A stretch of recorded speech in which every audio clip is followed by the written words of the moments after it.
নমস্কার। West Bengal joint entrance examination 2024 এর সমস্ত অ্যাসপিরেন্টদের আমাদের আজকের ভিডিও সেশনে স্বাগত জানাচ্ছি।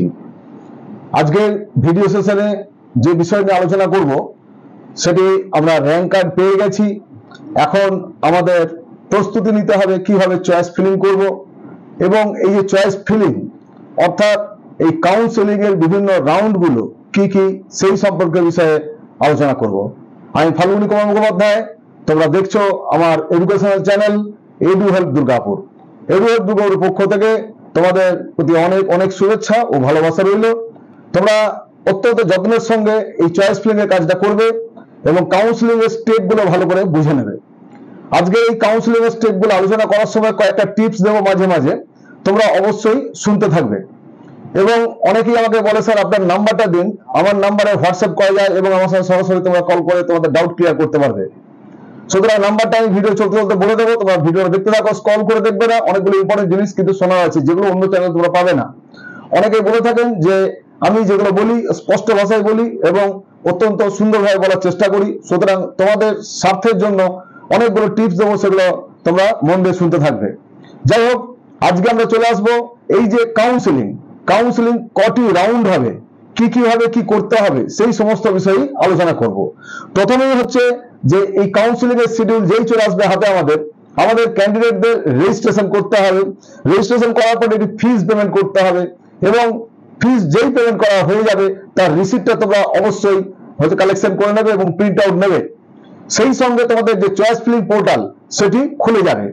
এই চয়েস ফিলিং পোর্টাল খুলে দেবে, মোটামুটি তোমরা হাতে 6 দিন সময় পাবে, তোমরা এই চয়েস ফিলিং করবে। তোমাদের নিজেদের মতো তোমাদের সাবজেক্ট চয়েস, তোমাদের কলেজ চয়েস সবকিছু বুদ্ধিমত্তার সঙ্গে অত্যন্ত সুচিন্তিত ভাবে করবে অ্যাকর্ডিং টু তোমার র্যাঙ্ক কি থাকছে। লাস্ট ইয়ারে যারা কাট অফ দেখতে জানো, কাট অফ দেখবে, সেই সমস্ত কাট অফ দেখে তোমরা নিজেদের চয়েস ফিলিং করবে। এই যে 6 দিন প্রায় সময় পাবে চয়েস ফিলিং করার পর, ঠিক একটা দিন গ্যাপ দিয়ে তারপরেই চলে আসবে তোমাদের একটা special round, that is mock seat allocation based on choice filled in by candidates. অর্থাৎ তোমরা যে চয়েস ফিল করবে তার উপরে একটা মক অ্যালোকেশন দেখানো হবে। শুধুমাত্র সেখানে শো করা হবে যে তুমি যে চয়েস গুলো দিলে সেই চয়েস গুলো থেকে কোন কলেজটি, কোন সাবজেক্টটি তোমার পাওয়ার প্রবাবিলিটি রয়েছে, অর্থাৎ তুমি পাচ্ছ ফার্স্ট রাউন্ডে, এরকমই ওখানে উল্লেখ থাকবে। সেখানে যদি দেখা যায় যে তুমি প্রায় 100টি চয়েস দিয়েছো এবং 100টি চয়েস দিয়ে তুমি 50 নম্বর চয়েসে কলেজটি পেয়েছো বা 75 নম্বর চয়েসের কলেজটি পেয়েছো, দেন তুমি বুঝতে পারলে যে তোমার উপর দিকে আরো 1 থেকে, অর্থাৎ 75 নম্বর যদি পেয়ে থাকো তাহলে 1 থেকে 74 নম্বর তোমার হাতে থাকছে এবং অত্যন্ত ভালোভাবে তোমার চয়েস ফিল করা আছে, এটা তুমি ভাবতে পারো। আরো এটাও ভাবতে পারো যে অনেকটা লোয়ার দিকে রয়েছে, তাহলে উপর দিকে কেন নেই, সুতরাং তোমাকে ওয়েট করতে হবে পরবর্তী রাউন্ডগুলোর জন্য। যাই হোক, এই মক অ্যালটমেন্ট যেটা দেখানো হবে, এটা দেখানোর পরেও তুমি একদিন সময় পাবে এটাকে অ্যাডিশন অল্টারেশন করে, অর্থাৎ পরিবর্তন করতে পারো, মডিফাই করতে পারো তুমি তোমার যে চয়েস গুলো সেগুলো তোমার র্যাঙ্ক অনুযায়ী সেই সুযোগ পাবে। এরপরে তোমার সেদিনই থাকবে তোমাকে লক করতে হবে, অর্থাৎ ওই একটা দিন যে সময় দেওয়া হবে, candidate may modify and can lock their choice by, অর্থাৎ তুমি সেই এই মক অ্যালটমেন্ট দেখিয়ে দেওয়ার পরে তুমি তোমার চয়েস গুলোকে মডিফাই করে তারপর লক করবে। লক করার পরে অবশ্যই লক যে করলাম তার প্রিন্ট আউট অবশ্যই নিতে ভুলবে না। অনেকেই হচ্ছে যতবার চয়েস গুলো দেয় ততবারই হচ্ছে একটা প্রিন্ট আউট নিয়ে রেখে দেয়, ওগুলো কিন্তু কোনো গ্রাহ্য হবে না। অনলি লক করার পরে তোমার হচ্ছে যে চয়েস ফিল করলে সেটা গ্রাহ্য হবে। এটাও বলে রাখি, যারা লক করতে পারবে না বা লক করতে ভুলে যাবে তাদের যে লাস্ট সেভড ডেটা যেটা থাকবে, সেভড চয়েস ফিলিং যেটা থাকবে, সেটার উপরে কিন্তু লক হয়ে যাবে। তবে আমি বলবো নিজের হাতে অবশ্যই লক করে প্রিন্ট আউট নেবে। এই কারণে কোনো টেকনিক্যাল এরর হয়ে গেলে তুমি হয়তো পরবর্তীকালে দেখলে যে তোমার কোনো চয়েসই দেওয়া হয়নি, তোমাকে কোনো সিট অ্যালটমেন্ট দেওয়া গেল না, সুতরাং তুমি তখন বিপদে পড়ে যাবে। তাই নিজের হাতে চয়েস লক করে প্রিন্ট আউট নিয়ে দেওয়ার জন্য আমি অ্যাডভাইস করব। আমাদের এখানে পরবর্তীটা এবারে যেটা হবে সেটা ফার্স্ট রাউন্ডের জন্য আমাদের অপেক্ষা করতে হবে। First round of seat allotment result. আমরা জানি যে এই ফার্স্ট রাউন্ড বা অ্যালটমেন্ট রাউন্ড বলা হয়, এখানে তুমি যে চয়েস দিয়েছিলে মক অ্যালটমেন্ট দেখানো হলো, তার ভিত্তিতে এরপর তোমাকে তোমার চয়েস অনুযায়ী, তোমার মেরিট অনুযায়ী তোমাকে কলেজ হচ্ছে অ্যালট করা হবে। এই কলেজ যারা অ্যালট পেয়ে যাবে ফার্স্ট রাউন্ডে, দুটো অ্যাক্টিভিটিস হবে। একটা ইফ অ্যালটেড, যদি অ্যালট হয়ে থাকে তাহলে আমরা কি করব, আমাদেরকে পেমেন্ট অফ সিট অ্যাকসেপ্টেন্স ফি জমা দিতে হবে। সেটা হতে পারে 5,000, 10,000, 20,000। গত বছরে 5,000 ছিল, তার আগে বলে 20,000 ছিল, সুতরাং সেটা পরিবর্তন হতে হবে, বোর্ডের ডিসক্রিপশন। এইবারে তোমরা যখন ওই সিট অ্যাকসেপ্টেন্স ফি জমা দিলে এবং তুমি যে কলেজটি যে সিটটি পেয়েছো সেই কলেজের ফোন নাম্বার ধরে তোমাকে নেট থেকে তোমার ফোন নাম্বার বের করে বা কলেজের পোর্টালে গিয়ে ওখান থেকে ফোন নাম্বার বের করে তোমাকে জেনে নিতে হবে যে তাদের কাউন্সিলিং এর শিডিউলটা কবে, অর্থাৎ কবে ডকুমেন্ট ভেরিফিকেশন হবে, কবে তোমাকে ওই কলেজে যেতে হবে। ওই কলেজগুলি তাদের নির্দিষ্ট যে ওয়েবসাইট সেখানেও তারা ডিসপ্লে করে দেয় যে কবে তাদের ওখানে যেতে হবে। এমনও দিয়ে দেয় এত থেকে এত র্যাঙ্ক, এত থেকে এত র্যাঙ্ক, এত থেকে এত র্যাঙ্ক হলো অমুক দিন, এত থেকে এত র্যাঙ্ক হলো অমুক দিন। এইভাবে অনেক ইনস্টিটিউট কিন্তু করে থাকে, সেগুলো কিন্তু সযত্নে তোমাদেরকে দেখে নিতে হবে এবং ওই ইনস্টিটিউটে গিয়ে তোমাকে তোমার ডকুমেন্ট ভেরিফিকেশন করতে হবে। ডকুমেন্ট ভেরিফিকেশনের সময় তুমি দুটি অ্যাক্টিভিটি আছে। একটি যদি মনে হয় যে কলেজটি পেয়েছো, যে সিটটি পেয়েছো এটা তোমার জন্য যথেষ্ট সুন্দর ভালো পেয়ে গেছো, তুমি অ্যাডমিশন প্রসেস কমপ্লিট করতে চাও, সেক্ষেত্রে তোমাকে এখানে নো আপগ্রেডেশন একটা ফর্ম থাকবে। এই নো আপগ্রেডেশন ফর্মটা তোমাকে প্রিন্ট করে রেডি করে নিয়ে যেতে হবে এবং সমস্ত ডকুমেন্ট ভেরিফিকেশন হয়ে যাওয়ার পরে তোমাকে নো আপগ্রেডেশন ডকুমেন্টটা দেওয়ার পরে অ্যাডমিশন প্রসেসটা সমস্ত ফিজ ইত্যাদি জমা দিয়ে কমপ্লিট করে দিতে হবে। সেকেন্ডলি যারা মনে করছে যে আমার 70 নম্বর 75 নম্বর 100টার মধ্যে 70 বা 75 বা 50 নম্বর সিরিয়াল লেগেছে, তাহলে আমি আপগ্রেড দেবো কেন, আমার এখনো ওপর দিকে যাওয়ার সম্ভাবনা রয়েছে। তাহলে যারা আপগ্রেড দেবে তাদেরকে ইয়েস আপগ্রেডেশন বলে একটি ফর্ম থাকবে, সেই ফর্মটি তোমাকে প্রিন্ট করে ফিল আপ করে নিয়ে যেতে হবে।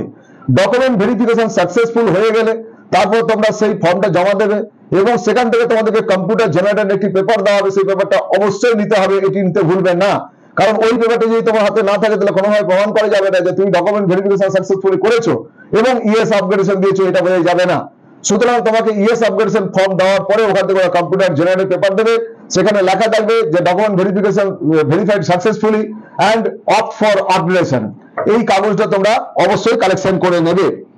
এবারে যদি কেউ এই যে চয়েস দিয়েছিলে, যে চয়েসে তোমার 1 নম্বর অর্থাৎ 1 থেকে 100টা চয়েস দিয়েছিলে, এমন করে হয়তো তুমি জানোই না কলেজগুলোর র্যাঙ্ক, কলেজগুলো কিরকম হওয়া উচিত, সেই অনুযায়ী তুমি চয়েস দিয়েছো।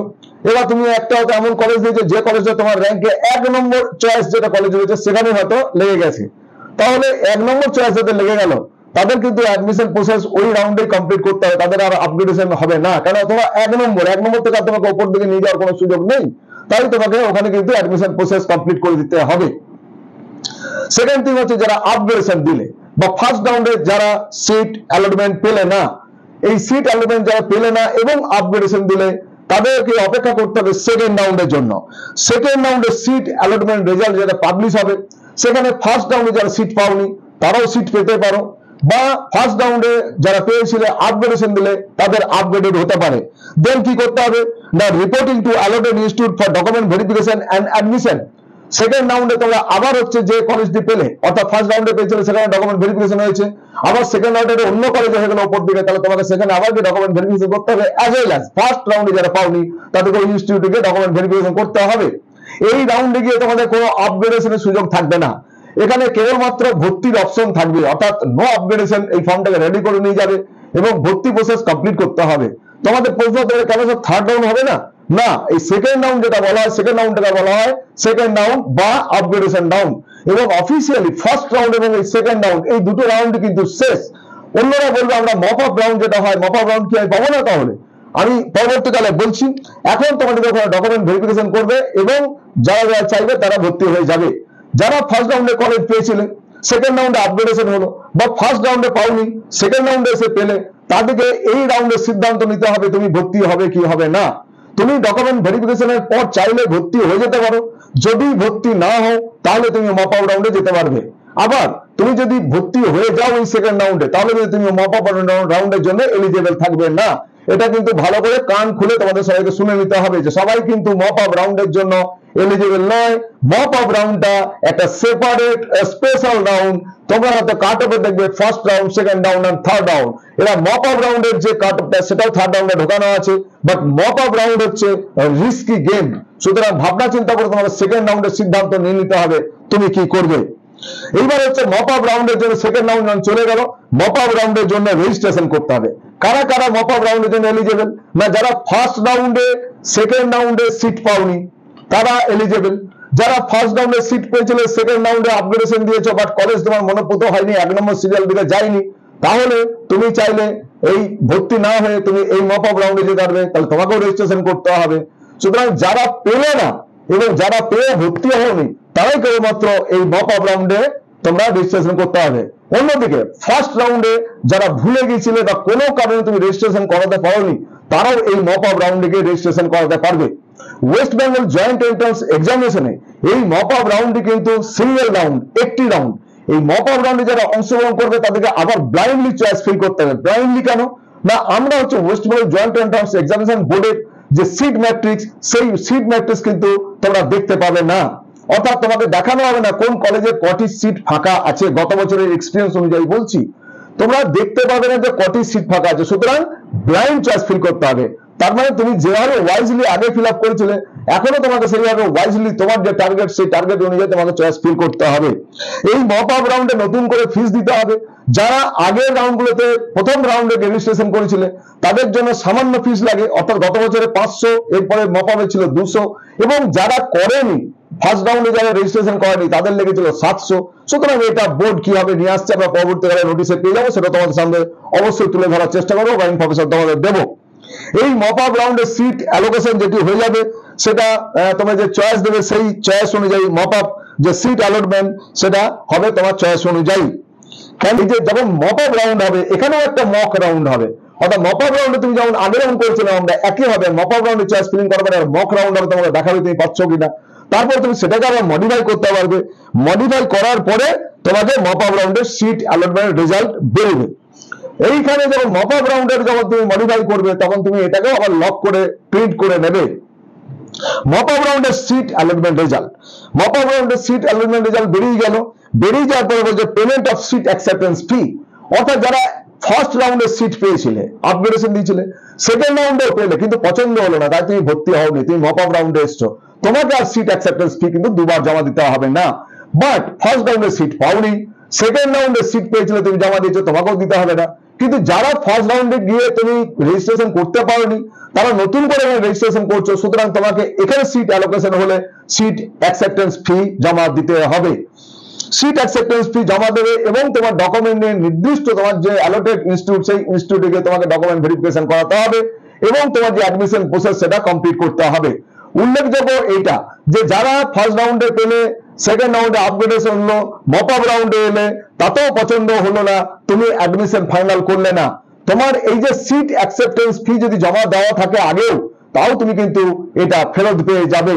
এটা উল্লেখযোগ্য।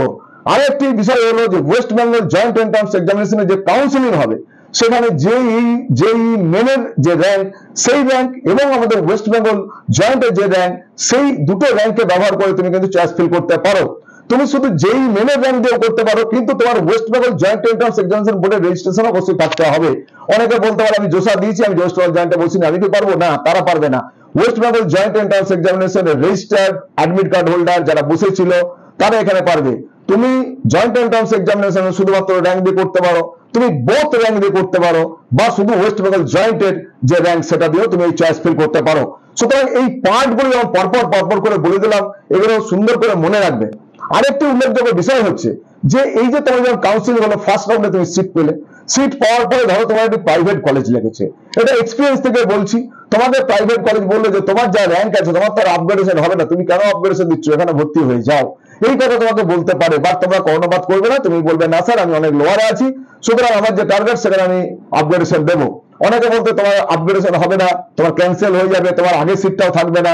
এটা উল্লেখযোগ্য যে তুমি ফার্স্ট রাউন্ডে সিট পেয়েছো, সেকেন্ড রাউন্ডে আপগ্রেডেশন দিচ্ছ, আপগ্রেডেশন দেওয়ার পর যদি আপগ্রেডেড হয়ে যায় অন্য কোনো কলেজে, তাহলে কিন্তু ফার্স্ট রাউন্ডের সিটটা সঙ্গে সঙ্গে হাতছাড়া হয়ে যাবে, ওটা থাকবে না। তুমি যদি মনেও করো যে না ফার্স্ট রাউন্ডে যে পেয়েছিলাম সেটাই ভালো, এটা আমার একটু ভুল হয়েছিল, ওপর দিকে চলে এলো, এটা ঠিক হয়নি, তো আমি ফার্স্ট রাউন্ডের সিটটা সেটাই চাই, সেটা কিন্তু তুমি আর ফেরত পাবে না। যেহেতু তোমার আপগ্রেডেড হয়ে গেল, ফার্স্ট রাউন্ডের সিটটা কিন্তু সঙ্গে সঙ্গে ক্যান্সেল হয়ে গেল। আর যদি আপগ্রেডেড না হয়, তাহলে কিন্তু তোমার ফার্স্ট রাউন্ডে যে সিটটা সেটা তোমার হাতেই থেকে যাবে। অনেকে অনেক কিছু বোঝাবে, তোমরা কিন্তু কারো কথা শুনবে না। তোমাদের বন্ধু বান্ধব অনেকে চেনাশোনা লোকজন, তারা বলবে 20টা বেশি চয়েস দেওয়া যাবে না, 10টা বেশি চয়েস দেওয়া যাবে না। এটা নয়, তুমি যখন রেজিস্ট্রেশন করবে, চয়েস ফিলিং পোর্টালে যখন যাবে, তখন উপরে লেখা থাকবে তুমি কতগুলো চয়েস দিতে পারবে। অর্থাৎ তোমার যদি এইচএস এর রেজাল্টের সমস্ত ক্রাইটেরিয়া ফুলফিল থাকে, তাহলে যতগুলি ব্রাঞ্চ, যতগুলি কলেজের সমস্ত ব্রাঞ্চের জন্য তুমি এলিজিবল থাকবে। আবার যাদের হচ্ছে 60% ক্রাইটেরিয়া ফুলফিল হবে না, তারা অর্থাৎ ফিজিক্স, কেমিস্ট্রি, ম্যাথ, এই সমস্ত সাবজেক্টে যাদের 60% ক্রাইটেরিয়া ফুলফিল হবে না, তারা সেই স্টুডেন্টগুলো দেখতে পাবে না। যেমন যাদের 60% বিলো হয়ে যাবে ম্যাথে, ফিজিক্সে বা কেমিস্ট্রিতে, তারা হচ্ছে যাদবপুর দেখতে পাবে না, ইউনিভার্সিটি অফ ক্যালকাটা দেখতে পাবে না, নিউটিয়া দেখতে পাবে না, আলিয়া ইউনিভার্সিটি দেখতে পাবে না। এদের ক্রাইটেরিয়া হচ্ছে 60% অ্যাবভ লাগবে, 60% মিনিমাম লাগবে। সুতরাং তোমরা ওইগুলো দেখতে পাবে না। তখন অনেকে চিন্তা করে আমি কেন পাচ্ছি না, আমি দেখতে পাচ্ছি না কেন। তো এই কারণটা বলে দেবো, এটা অনেক প্রশ্ন আছে, সুতরাং এই বিষয়টা প্রশ্ন আসবে না। এখনো পর্যন্ত যারা ধৈর্য ধরে ভিডিওটা দেখছো তারা সবগুলো জানতে পারলে, যারা স্ক্রল করলো তারা কিন্তু সব জানতে পারলো না। এখন উল্লেখযোগ্য হচ্ছে যে তোমরা আমাকে আমার এডু হেল্প দুর্গাপুর এই চ্যানেলটি যেমন ফলো করবে, তোমাদের বন্ধু বান্ধব সার্কেলে পৌঁছে দাও। সবাই যেন বিষয়গুলো ভালো করে বুঝে নেয়। এই কাউন্সিলিং এর আগে, কাউন্সিলিংটা কিন্তু অত্যন্ত গুরুত্বপূর্ণ, অনেক ভিডিও দেখবে। এইভাবে কেউ বলছে কিনা আমি জানি না। আমাকে তোমরা ফেসবুকে ফলো করতে পারো, Edu Help Durgapur, Edu Help পেজেও ফলো করতে পারো। আমাকে ইনস্টাগ্রামে পাবে ফাল্গুনি _ মুখোপাধ্যায়, FALGUNI, এটা স্মলে লিখবে _ মুখোপাধ্যায়, MUKHOPADHYAY মুখোপাধ্যায়, এটাও তোমরা স্মলে লিখবে, তাহলে ফাল্গুনি _ মুখোপাধ্যায় ইনস্টাগ্রাম ফলো করতে পারো। এছাড়া আমার তো হোয়াটসঅ্যাপ নাম্বার, আমি অন্য সময় আমার যে একদম এন্ড যে স্ক্রিন সেখানে দিই। আজকে আমি তোমাদের জন্য রাখছি, তোমাদের খুব যদি প্রয়োজন পড়ে অবশ্যই আমার সাথে পরামর্শ করতে পারো। আমার নাম্বার হচ্ছে 9474187519। আজকে এই যে কাউন্সিলিং এর বিভিন্ন স্টেপ গুলো বললাম, স্টেপ বাই স্টেপ প্রত্যেকটি ক্লিয়ার করে বোঝানোর চেষ্টা করলাম। আশা করছি তোমরা বুঝতে পেরেছো। তোমরা যদি বুঝতে পারো তোমাদের পজিটিভ কমেন্ট দেবে, এবং পজিটিভ কমেন্ট দিলে তোমরা আর কি কি ধরনের ভিডিও চাইছো সেই ধরনের ভিডিও নিয়ে আসার চেষ্টা করব। তোমাদের প্রত্যেকে আবার শুভেচ্ছা জানাবো। প্রত্যেকে ভালো থাকো এবং যত্ন করে চয়েস ফিল করবে, এই আকাঙ্ক্ষা আশা রেখে আজকে এই ভিডিও এপিসোড শেষ করব। সবাই ভালো থাকবে, অপেক্ষা করবে আমার আরো নেক্সট ভিডিওর জন্য। ধন্যবাদ।